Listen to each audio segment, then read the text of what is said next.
ప్రకటన గ్రంథంలో 666 అంటే ఏమిటి? 666 అనే నెంబర్ గురించి మీరు ఎప్పుడైనా విన్నారా?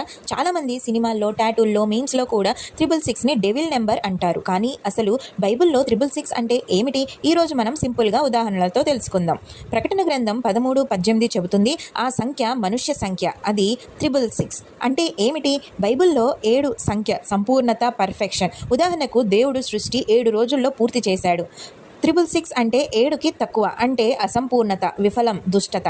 ఉదాహరణకు ఒక ఎగ్జామ్లో 100 మార్క్స్ వస్తే పర్ఫెక్ట్, 7 లాగా. ఎవరు రిపీటెడ్గా 66 మాత్రమే తెచ్చుకుంటే ఎప్పుడు పూర్తి అవ్వని స్థితి, అదే 666.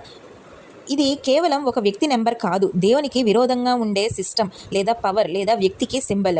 ఉదాహరణకు మనం నేటి లైఫ్లో చూస్తాం, ఎవరో గాడ్ స్థానంలో మనుష్య శక్తుల్ని అంటే డబ్బు, పాలిటిక్స్, టెక్నాలజీ ఎక్స్ట్రీమ్గా పెట్టుకుంటే అదే బీస్ట్ సిస్టమ్. మనం మొబైల్ ఫోన్కి బాగా అలవాటు పడ్డాం, ఒక రోజుకి వైఫై లేకపోతే ఫ్రస్ట్రేషన్. అదేవిధంగా 666 అంటే మానవ శక్తులపైనే బతకడం, దేవుణ్ణి ఇగ్నోర్ చేయడం. అంటే మన లైఫ్లో గాడ్ 0%, వరల్డ్ పవర్ వచ్చి 100% అయితే అది 666.